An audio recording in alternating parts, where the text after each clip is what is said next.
آج ہم اسرائیل اور ایران کے درمیان جو یہ نیا براہ راست فوجی تنازع شروع ہوا ہے نا، اس پر ایک نظر ڈال رہے ہیں۔ ہمارے پاس جو معلومات ہیں وہ 13 جون 2025 سے شروع ہونے والے واقعات کا احاطہ کرتی ہیں، اور موجودہ صورتحال کیا ہے، خاص طور پر امریکہ کی جو فوجی مداخلت ہوئی ہے اس پر بھی بات کریں گے۔ مقصد بس یہ ہے کہ ان ذرائع کی بنیاد پر سمجھیں کہ بھئی ہوا کیا، حالات اتنی جلدی کیسے بگڑ گئے، اور اب کیا صورتحال ہے۔ یہ بات خاصی اہم ہے کہ یہ سب کتنی تیزی سے بڑھا، مطلب پراکسی جنگوں سے بات نکل کر براہ راست حملوں تک آ گئی، اور پھر امریکہ بھی شامل ہو گیا۔ آئیے ذرا اس معاملے کا تفصیلی جائزہ لیتے ہیں۔ تو سب سے پہلے یہ بتائیں 13 جون کو کیا ہوا، ذرائع کیا کہتے ہیں؟ جی 13 جون کو اسرائیل نے اچانک ایران کے اندر کافی گہرائی میں فضائی حملے کیے، خاص طور پر جو ان کی جوہری اور فوجی تنصیبات ہیں نا، فردو، نتنز اور اصفہان، ان کو نشانہ بنایا گیا۔ اچھا۔ اور کچھ اطلاعات یہ بھی ہیں کہ شاید کچھ ایرانی کمانڈرز اور سائنسدان بھی ہدف تھے۔ یہ تو خود میں ہی ایک بہت بڑا قدم تھا اسرائیل کی طرف سے۔ بالکل۔ اور ایران کا رد عمل وہ بھی کچھ کم نہیں تھا، فوری اور بہت بڑے پیمانے پر۔ جو معلومات ہیں ان کے مطابق ایران نے 150 سے زیادہ بیلسٹک میزائل داغے ہیں۔ 150 سے زیادہ؟ جی، اور 100 سے زیادہ ڈرونز بھی استعمال کیے۔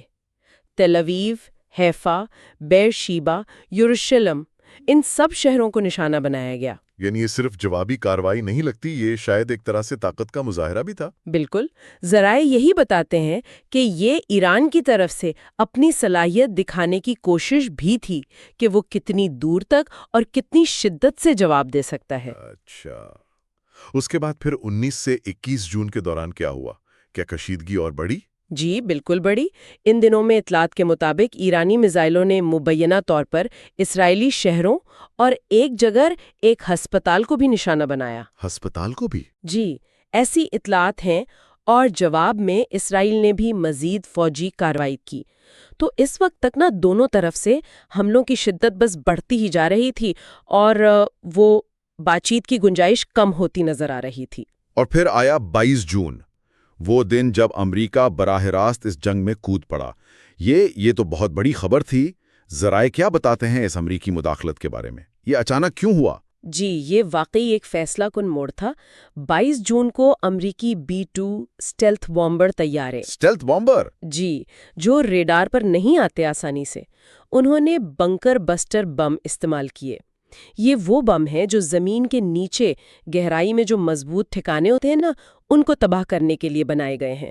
اور انہوں نے ایران کی انہی 3 جگہوں کو، فردو، نتنز اور اصفہان کو دوبارہ نشانہ بنایا، جن پر اسرائیل پہلے حملہ کر چکا تھا۔ اچھا، یعنی امریکہ نے بھی انہی جگہوں کو ہٹ کیا؟ جی، اور اس امریکی کارروائی کے فوراً بعد ایران نے پھر اسرائیل پر میزائل داغے، اور دونوں طرف سے بیانات آئے کہ وہ مزید سخت کارروائی کریں گے۔ تو یہ تو مطلب پراکسی جنگ سے نکل کر اب ریاستیں براہ راست لڑ رہی ہیں، اور ایک سپر پاور بھی بیچ میں آ گئی ہے۔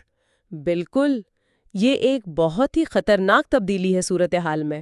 تو اس امریکی مداخلت کے بعد اب تازہ صورتحال کیا ہے؟ تنازع تو دوسرے ہفتے میں چلا گیا ہے، کیا یہ حملے ابھی بھی جاری ہیں؟ جی، فراہم کردہ معلومات تو یہی کہتی ہیں کہ صورتحال اب بھی کشیدہ ہے۔